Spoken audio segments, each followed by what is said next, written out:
வியூசெட் நேயர்கள் அனைவருக்கும் வணக்கம். இன்றைக்கு அதிமுகவினுடைய பொதுச் செயலாளர் புரட்சி தமிழர் எடப்பாடி பழனிசாமி அவர்கள் போர்வால் அப்படின்னு சொல்லிட்டு ஒரு நாளிதழை அறிமுகப்படுத்தி இருக்கிறார். இதுதான் இனிமே அதிமுகவினுடைய அதிகாரப்பூர்வ நாளிதழாக இருக்கும். அதிகாரப்பூர்வ செய்திகள் அத்தனையுமே இதுலதான் வரும் அப்படின்னு சொல்லிட்டு ஒரு அறிவிப்பை வெளியிட்டு கட்சியினுடைய மூத்த தலைவர்கள் அத்தனை பேருமே அந்த நாளிதழை கைகளில் பிடித்து இன்றைக்கு அறிமுகப்படுத்தி இருக்கிறார்கள். அப்போ இதுக்கு முன்னாடி அதிமுகவுக்கு ஆதரவாக இருந்த ஊடகமான நமது MGR, Jaya TV, news J, நமது அம்மா இதெல்லாம் என்ன ஆச்சு அப்படின்னு நாம பார்க்க வேண்டிய தேவை இருக்குல்ல. இதையெல்லாம் ஏன் கையை விட்டு போனது, கட்சியை விட்டு ஏன் கையை விட்டு போனது அப்படின்னு ஒரு தேவை இருக்குல்ல. அதற்கான காரணம் என்ன? இன்றைக்கு இந்த போர்வால் என்ற நாளிதழை எதற்காக இவர்கள் கொண்டு வரார்கள், இதனால இளைஞர்களை கவர முடியுமா என்பதை பற்றி தான் இந்த காணொலியில விரிவாக நாம பார்க்க போகிறோம். ஏன்னா இதை நம்ம பேசியாக வேண்டும். இது ரொம்ப ரொம்ப ரொம்ப மிக முக்கியமானது.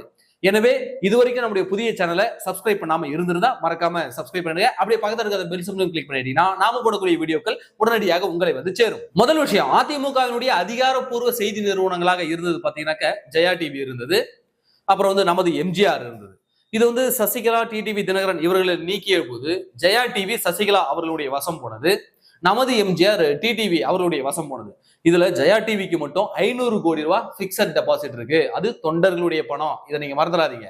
அவர்களை நீக்க உடனே இந்த 2 நிறுவனம் அவர் கையில் போயிடுச்சா? அப்போ அதிமுக சார்பில் தெரிவிப்பதற்கு, அதிமுகவுடைய செய்திகளை தெரிவிப்பதற்கு ஒரு நிறுவனம் கிடையாது. அப்ப என்ன பண்றாங்கன்னா, சரி நாம புதுசா உருவாக்குவோம் அப்படின்னு சொல்லிட்டு எடப்பாடி பழனிசாமி தலைமையிலான அப்போது இருந்த தலைவர்கள் என்ன பண்றாங்கன்னாக்க நியூஸ் ஜே அப்படின்னு ஒரு நிறுவனத்தை உருவாக்குறாங்க, நமது அம்மா அப்படின்னு ஒரு நாளிதழையும் உருவாக்குறாங்க. புரியுதுங்களா? அப்படி உருவாக்கும் பொழுது நியூஸ் ஜே வந்து சி.வி. சண்முகமன்னன் இருக்காங்க இல்லைங்களா, அவர்களுடைய தரப்பு வந்து அவர்கள் வசம் வைத்திருந்தார்கள். நமது அம்மா எஸ்.பி. வேலுமணி அவர்கள் இருக்கார் இல்லைங்களா, அவருடைய கட்டுப்பாட்டிலும் வந்தது. இது என்ன ஒரு தவறு எடப்பாடி பழனிசாமி அப்பொழுது செஞ்சாரு அப்படின்னாக்க, ஒரு ஒரு செய்தி நிறுவனம் நம்ம கட்சிக்காக ஆரம்பிக்கிறோம்னா அதை கட்சி ஃபண்ட்ல இருந்து ஆரம்பிக்கணும், கட்சியை சார்ந்த பொதுவான நிர்வாகிகள் ஆரம்பிக்கிற மாதிரி வைக்கணும். அதை ஒரு நபர் வந்து செலவு செய்யறாங்க, இந்தாங்க நீங்க செலவு செஞ்சு நீங்க இந்த நிறுவனத்தை பாத்துங்க அப்படின்னு ஒரு தலைவர்கள்கிட்ட பிரிச்சு கொடுக்கும்போது, அவர்கள் பிளவு ஏற்படுத்தும் போது, அவர்கள் போர்க்கொடி தூக்கும் போது அவர்கள் பக்கம் அந்த நிறுவனம் போயிடும், கட்சி சார்பா அந்த நிறுவனம் இருக்காது. புரியுதுங்களா? அப்ப யார் செலவு பண்ணி அந்த நிறுவனத்தை நடத்துறாங்களோ அவர்கள் அந்த நிறுவனத்தை கொண்டு போயிடுவாங்க. இப்ப கட்சி பணத்துல கட்சி நடத்துனது ஒரு நிறுவனம் அப்படின்னாக்க அது வந்து ஸ்டெடியாக இருக்கும், கட்சி கண்ட்ரோல்ல இருக்கும். அதை தாமதமாக இப்ப எடப்பாடி பழனிசாமி அவர்கள் புரிஞ்சுட்டாரு. ஏன்னா சி.வி. சண்முகமன்னனாக இருக்கட்டும், எஸ்.பி. வேலுமணி அவர்களாக இருக்கட்டும், அவர்கள் கட்சியிலிருந்து நீக்கின உடனே அவர்கள் கைகளில் இருந்த அந்த நிறுவனங்கள் உடனடியாக திடீர்னு விஜய்க்கு ஆதரவாக செய்திகளை போட ஆரம்பிச்சிருச்சு, எடப்பாடி பழனிசாமி அவர்களை விமர்சிக்க ஆரம்பிச்சிருச்சு. அதனால இப்ப நமக்கு மீண்டும் ஒரு நிறுவனம் வேணும்ல, இப்ப இருந்த நிறுவனம் எல்லாமே கைவிட்டு போயிடுச்சு, மீண்டும் ஒரு நிறுவனம் வேணும்னு சொல்லிட்டு தான் இன்றைக்கு எடப்பாடி பழனிசாமி அவர்கள் போர்வால் அப்படின்னு சொல்லிட்டு ஒரு நாளிதழை அறிமுகப்படுத்திருக்காரு. விரைவில் ஏதேனும் செய்தி சேனல்ல கூட அறிமுகப்படுத்துவதற்கான வாய்ப்பு இருக்கு. இதுல என்ன ஒரு சிக்கல் அப்படின்னாக்க, காலத்துக்கு ஏற்ற மாதிரி அப்டேட் ஆகும். அப்படி காலத்துக்கு ஏற்ற மாதிரி அப்டேட் ஆகல அப்படின்னாக்க மிக தர்ம சங்கடமான ஒரு சூழ்நிலை ஆயிடும். இன்னைக்கு நாளிதழ் யார் யார் படிக்கிறாங்க சொல்லுங்க பார்ப்போம். இன்றைக்கு யங்ஸ்டர்ஸ் நாளிதழ் வாங்கி படிக்கிறாங்களா? யங்ஸ்டர்ஸுக்கு அவனுடைய போன்ல, இன்ஸ்டாகிராம்ல, வாட்ஸ்அப்ல, பேஸ்புக்ல என்ன நியூஸ் வந்தாலும் அதை தான் உண்மைன்னு நினைக்கிறான். ஆனா நாளிதழை வாங்கி யங்ஸ்டர்ஸ் படிக்கவில்லை. அப்ப நாளிதழை படிக்கக்கூடிய நபர்கள் அவர்களுடைய வாக்குகள் அப்படியே இருக்கு, பாரம்பரிய கட்சிகள்கிட்ட அப்படியே இருக்கு. அப்போ நாளிதழ் எனக்கு வேண்டாம், பேஸ்புக் போதும், வாட்ஸ்அப் போதும், இன்ஸ்டாகிராம் போதும் அப்படின்னு நினைக்கிறவங்களுக்கு அதிமுக என்ன வச்சிருக்கு? அவர்களை கவர்ந்து இழுப்பதற்கு அதிமுக என்ன வச்சிருக்கு? அவர்களுக்கு செய்திகளை கடத்துவதற்கு அதிமுக என்ன வச்சிருக்கு? இதுதான் கேள்வி. சரி, அப்படியே நம்ம செய்தி நிறுவனம் ஒண்ணு இருக்கணும், அதிமுகவுடைய அபிஷியல் செய்திகளை வெளிப்படுத்துறது ஒரு நிறுவனம் இருக்கணும் அப்படின்னு நீங்க முடிவெடுத்தது பிறகு அதையாவது இன்றைய காலத்துக்கு ஏற்ற மாதிரி ட்ரெண்டிங்ல கொண்டு வரணும்ல. இன்றைய காலத்துக்கு ஏற்ற மாதிரி ட்ரெண்டிங்ல பேர் வைக்கணும், ட்ரெண்டிங்கா அந்த நியூஸை வந்து கொண்டு போகணும். அந்த பேரை பார்த்தாலே அட்ராக்டிவா இருக்கணும். நீங்க போர்வால்னு வச்சிருக்கீங்க. இப்ப இருக்கிற இன்ஸ்டாகிராம் பசங்கள்ட்ட போய் போர்வால்னு சொன்னா அவனுக்கு புரிஞ்சுக்குவானுங்களா சொல்லுங்க பாப்போம். அப்போ காலத்துக்கு ஏற்ற மாதிரி தான் என் மண்டையை பாருங்க, நான் காலத்துக்கு ஏற்ற மாதிரி முடி வெட்டுற ஸ்டைலே நான் மாத்திட்டேன். அப்போ ஒரு பெரிய கட்சி காலத்துக்கு ஏற்ற மாதிரி இளைஞர்களை வந்து கவர்ந்து இழுப்பதற்கு என்ன மாதிரி ஒரு ஸ்ட்ரக்சரை கொண்டு வரணும்? ஒன்னும் இல்லை, ஏஐல போயிட்டு ஜெமினி ஏஐயோ சாட் ஜிபிடியோ போயிட்டு நான் ஒரு புது நியூஸ் பேப்பர் தொடங்க போறேன், அதுக்கு ஏத்த மாதிரி இந்த காலத்துக்கு ஏத்த மாதிரி ஒரு பேர் சொல்லு நீங்க போட்டீங்கன்னு வச்சுங்களேன், 100 பேரை காட்டும். எப்படி புதுசா நாளிதழ் ஆரம்பிக்க போறேன், எனக்கு ஒரு நேம் செலக்ட் பண்ணி கொடுங்க, அந்த சாட் ஜிபிடியோ ஜெமினி ஏஐ கிட்டே போய் ஒரு கோட் வேர்டை போட்டீங்கன்னு வச்சுங்களேன், அந்த ஒரு ப்ராம்ப்டை போட்டேன்னு வச்சுங்களேன், அது 100 பேரை கொண்டு வந்து காட்டும், இந்தாங்க இந்த பேரை யூஸ் பண்ணீங்க, எந்த பேரை யூஸ் பண்ணீங்க அப்படின்னு சொல்லிட்டு. போர்வால் இன்னும் 1980 இருக்கிறீங்க, புதிய யுகத்துக்கு வாங்க, நல்ல முயற்சி. அதை ஜென்சி கிட்ஸ், இப்ப இருக்கக்கூடிய இளைஞர்களை கவர்ந்திழுக்கும் விதமாக அல்லவா அந்த பேரை நாம வைக்கணும். கவர்ந்திழுக்கிற மாதிரி இல்லவா அந்த பேரை இருக்கணும். அறிமுகப்படுத்தும் போது அப்படியே அதிரணும். பேர் நான் பக்காவா வச்சிருக்காங்க, சூப்பரா இருக்காங்க, அந்த மாதிரி பண்ணணும். புரியுங்களா? அது மட்டும் இல்லாம இன்றைக்கு நீ நாளிதழ்ல இன்னைக்கு வர செய்தி அச்சடிச்சு நாளைக்கு விடுறதுக்குள்ள இன்னைக்கு நடக்கிற செய்தி இன்னைக்கு அரை மணி நேரத்துல ஃபுல்லா போய் சேர்ந்துருது. உலகம் ஃபுல்லா கொண்டு போய் சேர்ந்துருது. அந்த அளவுக்கு டெக்னாலஜி வந்து வளர்ந்து விட்டது. அப்ப இப்பேற்பட்ட சூழல்ல நாம எதை ஸ்ட்ரென்தன் பண்ணணும், யாருக்காக ஸ்ட்ரென்தன் பண்ணணும்ன்ற ஒரு விஷயம் இருக்கு. இப்போ அதிமுக தொண்டை அப்ப எம்ஜிஆர் காலத்துல இருந்தே ஓட்டு போட்டுட்டு வராங்கல்ல, அவங்களோட கை இப்படி நவுந்து போய் வேற சின்னத்துக்கு தேடாது, வேற சின்னத்துல போய் குத்தாது, அது ரெட்டலைக்கு தான் விழும். இப்ப பொதுவான நபர்கள் இருக்காங்கல்ல, அவங்களுக்கு போடலாமா இவங்களுக்கு போடலாமான்னு ஒரு தேர்தலையுமே மாத்தி வாக்க போட்டு ஆட்சியை மாத்துறாங்கல்ல, அவர்களை நாம எப்படி கவர் பண்ண போறோம்? புதிய யங்ஸ்டர்ஸை எப்படி கவர் பண்ண போறோம்? அப்போ சமூக வலைதளங்களும் தான் உலகமே கிடைக்கிற அந்த யங்ஸ்டர் மத்தியில நம்ம அரசியலை பேசணும்னா அந்த சமூக வலைதளங்கள் வாயிலா தான் பேசணும். இன்றைக்கு வெறும் பொய்யை மட்டுமே பேசி இன்னைக்கு ஆட்சியை பிடிச்சிருக்காங்கல்ல ஒரு கட்சி. அப்போ பொய்யை எதன் மூலமாக பரப்பி அவர்கள் ஆட்சியை பிடிச்சாங்க. அப்போ அதுலதான் நம்ம ஸ்ட்ரென்தன் பண்ணணும். அதை விட்டுட்டு நான் நாளிதழ் வந்து தொடங்க போறேன், நாளிதழ் கொண்டு வர போறேன், நாளிதழ் டெவலப் பண்ண போறேன்றது வந்து எந்த விதத்திலையும் வந்து யங்ஸ்டர்ஸை கவர்ந்து இருக்குமான்னு எனக்கு தெரியல. அப்ப காலத்துக்கு ஏற்ற மாதிரி நம்மள அப்டேட் பண்ணிக்கணும். இன்றைக்கு அதிமுகவுல அவ்வளவு இளைஞர்கள் இருக்காங்க, அவ்வளவு இளைஞர்கள் பட்டாளம் இருக்கிறது. அவர்களை சரியாக பயன்படுத்தணும்.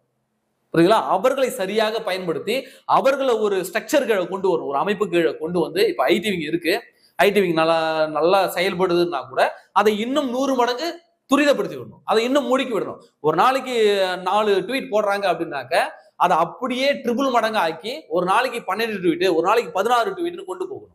அது மட்டும் இல்லாம இங்க தலைமையில ஐடிவிங்ல ஒரு ட்வீட் போட்டாங்கன்னாக்க கடைக்கோடியில இருக்கக்கூடிய ஒரு கிளைக்கழக செயலாளர் வரைக்கும் அதை கொண்டு போற அந்த ஸ்ட்ரக்சரை கொண்டு வரணும்னா அப்போ புதிய இளைஞர்களை உள்ள கொண்டு வரணும். அப்போ கடைசியா அதிமுக எப்ப தன்னுடைய உறுப்பினர் சேர்க்கையை நடத்தினது அப்படின்னு ஒரு கேள்வி வரும்ல. அப்போ முதல்ல அதிமுக அடுத்த கட்ட பாய்ச்சலாக ஒவ்வொரு கிராமங்களிலும் ஒவ்வொரு கிளைக்கழகம் வரைக்கும் உறுப்பினர் சேர்க்கையை துரிதப்படுத்தணும். அதுல இளைஞர்களை உள்ள கொண்டு வரணும். இளைஞர்களை பார்ட்டிக்குள்ள கொண்டு வந்ததுக்கு பிறகு தகவல் தொழில்நுட்ப பிரிவு அணியின் மூலமாக அப்புறமா தான் அவங்களுக்கு இன்ஸ்ட்ரக்ஷனை கொடுக்கணும், அதற்கான ஸ்ட்ரக்சரை கொண்டு வந்துடணும். அப்படி நாம கொண்டு வந்துட்டோம் அப்படின்னாக்க ஒரு தகவல்களை உடனடியாக கிராமம் கடைக்கோடி வரைக்கும் கொண்டு போகலாம். அப்போ நம்ம அதை துரிதப்படுத்தக்கூடிய வேலை செய்யறோம். இப்ப ஐடிவிங் முதல்ல தமிழ்நாட்டுல ஐடிவிங்க கொண்டு வந்தது அதிமுக தான். இன்றைக்கு கடைக்கோடியில இருக்கிறது அதிமுக தான். மு.க. ஸ்டாலின் இப்ப கடைசியா ஒரு கூட்டம் நடத்தினார்ல, அதுல என்ன பேசினாரு, அந்த பேச்சை நீங்க கவனிச்சு பாத்தீங்களா? தோல்விக்கு என்ன காரணம் அப்படின்னு ஆரம்பிச்சு மு.க. ஸ்டாலின் கரெக்டா பிடிச்சாரு. இன்ஸ்டாகிராம்ல தான் நம்ம தோத்தோம், யங்ஸ்டர்ஸ் ஃபுல்லா இன்ஸ்டாகிராம் தான் குடியிருக்கிறாங்க, இன்ஸ்டாகிராம்ல தான் நாம தோத்தோம், இன்ஸ்டாகிராம்ல தான் இந்த ஆட்சி அமைஞ்சதுன்னு சொல்லி கரெக்டா ஒரு பாயிண்ட் பிடிச்சி பேசினார். கவனிச்சிங்களா? ஆனா நாம என்ன பண்றோம், நாளிதழ் ஆரம்பிக்கிறோம்னு சொல்லிட்டு இதுல நிக்கிறோம். ஸ்டாலின் குறைய கண்டுபிடிச்சார், நம்ம இன்ஸ்டாகிராம்ல தான் தோத்தோம், இன்ஸ்டாகிராம்ல தான் ஒரு ஆட்சி அமைஞ்சிருக்கு அப்படின்னு சொல்லி அதை கண்டுபிடிச்சு அந்த வேலையை முடிக்கி விட்டுட்டாங்க திமுகவுல. ஆனா நாம இப்பதான் நாளிதழை பிடிச்சிக்கிட்டு பொறுமையா வரோம். 1980 கதையை இப்ப நம்ம பேசிட்டு இருக்கோம். அப்போ இன்னும் நாம துரிதப்படுத்த வேண்டும். இளைஞர்கள் எங்க இருக்காங்களோ அந்த பிளாட்ஃபார்ம்ல நாமளும் பயணிக்கணும். அது மட்டும் இல்லாம சாதாரண கிளைக்கழகம் தொடங்கி பெரிய மாவட்ட செயலாளர் வரைக்கும் பழைய முகங்கள் நிறைய இருக்கிறது. அவர்களுடைய அனுபவம் தேவை, அவருடைய ஆலோசனைகள் தேவைதான். அவர்கள் வேண்டாம் என்று சொல்லவில்லை. அவர்கள் பிள்ளைகளுக்கு கூட கொடுங்க, ஒன்றும் பிரச்சனை இல்லை. ஆனா இள ரத்தத்தை கொண்டு வாங்க. புரியுதுங்களா? இப்போ ஒரு மாவட்ட செயலாளர் இங்க இருக்கிறாரு அப்படின்னாக்க அந்த மாவட்ட செயலாளர் வந்து ரொம்ப வருஷ காலமா அவருடைய முகம் அங்கேயே இருக்குது, அவருக்கு வயதாகி விட்டது அப்படின்னாக்க நீங்க வேற ஒருத்தர் கூட கொடுக்க வேண்டாம், அவருடைய பிள்ளைக்கே கூட கொடுங்க, ஆனா இள ரத்தமாக இருக்கட்டும். அப்போ இப்போ வரக்கூடிய தேர்தல் இனிமே எப்படி இருக்க போகுதுன்னா யங்ஸ்டர்ஸ் மத்தியில இருக்கக்கூடிய போட்டியா தான் இருக்க போகுது. சமூக வலைதளங்கள்ல இருக்கக்கூடிய மோதலாக தான் இருக்க போகுது. சமூக வலைதளங்கள் தான் வெற்றியும் தோல்வியும் தீர்மானிக்க போகிறது. அப்போ நம்ம இள ரத்தத்தை கட்சிக்குள்ள பாய்ச்சணும், சமூக வலைதளங்களை ஸ்ட்ரென்தன் பண்ணணும். ஐடிவிங்க மட்டுமே நம்ம நம்பிக்கிட்டு இருக்க கூடாது. தனித்தனி குழுக்கள், தனித்தனி வார் ரூம்ஸ், அந்த மாதிரி செட்டப்ஸை தனியாக உருவாக்கி அவர்களை சோசியல் மீடியா களத்துல இறக்கி விடக்கூடிய இந்த வேலையை தான் பார்க்கணும். இதை தான் தாவைக்கா செஞ்சிருக்கிறது, திமுக செஞ்சிருக்கிறது. ஆனா நாம என்ன செஞ்சிருக்கிறோம், நம்ம ஐடிவிங்க மட்டுமே நம்பிக்கிட்டு இருக்கோம்.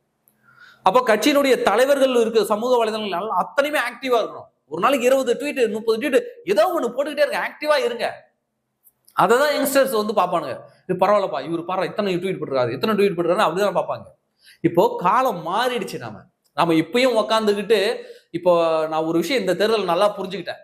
நல்லா நரம்பு பிடிக்க அப்படியே கத்தி கத்தி பேசி அப்படியே அந்த தத்துவம் இந்த தத்துவம் தமிழ் தேசியம் திராவிட இயக்க தத்துவம் அதெல்லாம் பேசினா இப்ப இருக்கிற யங்ஸ்டர்ஸ் வந்து ஏத்துக்க மாட்டான்.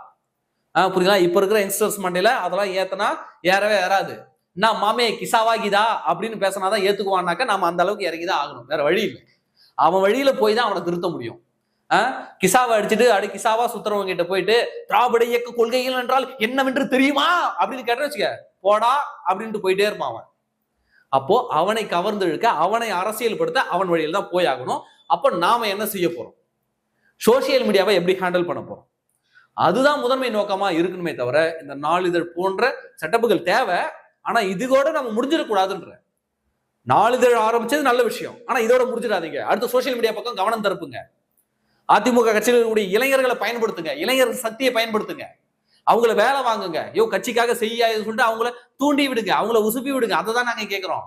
அந்த இளைஞர்களுக்கு நல்லா பேசுற அந்த இளைஞர்களுக்கு கொஞ்சம் சப்போர்ட் பண்ணுங்க. யாரையும் வளர்த்து விடுறீங்க? வரவன் போறவன் அத்தனை பேரையும் வளர்த்து விடுது அதிமுக. ஆனா அதிமுகவுக்காக உழைக்கிறவங்களுக்கு ஒரு துரும்பு கூட கிள்ளி போடணும் எப்படி? இப்போ வரவன் போறோம் அத்தனை பேருக்கு நீங்க ஹெல்ப் பண்றீங்க, திடீர்னு அவன் அடுத்த ஆட்சி அமைஞ்சோடனே அடுத்த ஆட்சி பக்கம் காசு வாங்கிட்டு போயிடுறான். ஆனா உன் கட்சிக்காரன் உன் கூட தானே இருக்கு போறான். அப்போ உன் கட்சிக்கார பிள்ளைங்களை வளர்த்து விடுன்ற. உன் கட்சிக்கார பிள்ளைங்க சோசியல் மீடியாவில் ஆக்டிவா இருக்காங்கன்னா அவங்களை இன்னும் வளர்த்து விடுங்க. அவங்க என்னைக்கும் உன் கட்சி விட்டு போக மாட்டாங்க, அதிமுக விட்டு போக மாட்டாங்க. ஆனா வரவன் போறவன் அப்படின்னு சொல்லிட்டு அந்த வேற இதுல போன ஒரு வருஷம் ஒரு கட்சி வேலை செஞ்சிருப்பான், அடுத்த வருஷம் அடுத்த கட்சி வேலை செஞ்சிருப்பான், அதுக்கு அடுத்த கட்சியில அடுத்த வருஷம் அவன் வேலை செஞ்சுட்டு போயிட்டே இருப்பான். அவனை போன்ற ஆட்களுக்கு தான் போய் வாரி கொடுத்து அவனை வளர்த்து விடுறீங்களே தவிர இந்த கட்சிக்காக உண்மையாகவே பேசக்கூடிய உண்மையாகவே உழைக்கக்கூடியவங்களை யாரையும் வளர்த்து விட மாட்டீங்களே. அப்புறம் எப்படி வளரும்? அப்போ நம்ம கட்சிக்காக பேசக்கூடிய நபர்கள் நீங்க வளர்த்து விட்டா அவன் என்னைக்கு அந்த பக்கம் போக மாட்டான், விசுவாசமா இந்த பக்கம் இருப்பான். அந்த வேலையை நம்ம பார்க்காம விட்டதன் விளைவாக தான், வரவும் போறவனெல்லாம் வளர்த்து விட்டதன் விளைவாக தான் இன்றைக்கு அதிமுக பேசுறதுக்கு ஆளு கூட இல்லாம நடுத்துறை நிக்கிற மாதிரி நிக்கிறோம். அப்போ நாம நம்ம கட்சிக்கார பிள்ளைகளை வளர்த்து விடணும். யார் நம்ம கட்சிக்கு விசுவாசமாக உழைக்கிறாங்களோ அவங்கள சோசியல் மீடியாக்களை இறக்கி விடணும், சோசியல் மீடியாவை ஸ்ட்ரென்தன் பண்ணணும். இந்த போர்வால் என்ற பத்திரிகையோடு நிறுத்தி விடாமல் மேற்கொண்டு எந்த நடவடிக்கை எடுத்தாலும் அதற்கு இந்த இளைஞர்களை கவரக்கூடிய வகையில பெயர்கள் வைப்பது முதற்கொண்டு ஒரு பெயர் ஒரு மாற்றத்தை ஏற்படுத்தும். அப்போ பெயர்கள் வைப்பது முதற்கொண்டு அடிமட்டத்தில் வேலை செய்யற வரைக்கும் அத்தனையுமே ஸ்ட்ரக்சரா நீங்க அமைப்பா கொண்டு வந்தா மட்டும்தான் இனி வரும் காலங்கள்ல தாவேகாவில் இருக்கக்கூடிய இளைஞர்களையும் திமுகவில் இருக்கக்கூடிய இளைஞர்களுக்கும் இணையாக போட்டி போட்டு அவர்களை வெல்லணும்னா அவர்களுக்கு இணையான ஒரு இளைஞர்கள் பட்டாளத்தை நாம உருவாக்கினால் மட்டும்தான் முடியும். அது அதிமுக தலைமையின் கைகள்ல தான் இருக்கு. இனியும் நீங்க அசட்டையாக இருந்தீங்கன்னாக்க அவர்களோடு நம்மளால் சண்டை செய்ய முடியாது என்பதை நீங்க புரிஞ்சுக்கணும். அப்போ எதிரி கூட சமபலத்தோட சண்டை இடணும்னா அவன் என்ன ஆயுதம் வச்சிருக்கானோ அதை விட அதிகமான பலம் வாய்ந்த ஆயுதம் வச்சிருக்கணும், அல்லது அவனுக்கு ஈக்குவலான ஆயுதத்தையாவது வச்சிருக்கணும். அவன் ஆயுதம் தூக்கிட்டு வரண்டு போய் நிராயுத பாணியா போய் நின்னாக்க போயிட்டே இருப்பாங்க. எப்பவும் சொல்றேன், இங்க பாருங்க, காலத்துக்கு ஏற்ற மாதிரி என் ஹேர் ஸ்டைலே மாத்திட்டேன். அப்போ ஒரு கட்சி என்ன பண்ணணும், தமிழ்நாட்டு ஆள போறன்ற கட்சி என்ன பண்ணணும், காலத்துக்கு ஏத்த மாதிரி அவர்களுடைய ஃபீல்டு ஒர்க்கையும் ஸ்ட்ரக்சரையும் மாத்தணும். அப்படி மாத்தலன்னாக்க அவ்வளவுதான், நம்மளால என்ன சொல்ல முடியும், என்ன பண்ண முடியும் இதுக்கப்புறம். எனவே கட்சியினுடைய உட்கட்டமைப்பு வசதிகளை வலுப்படுத்துங்க, சோசியல் மீடியாவை ஸ்ட்ரென்தன் பண்ணுங்க, கட்சிக்காக உழைக்கிறவங்களுக்கு முதல்ல ஆதரவு கொடுங்க. அது போதும். நன்றி.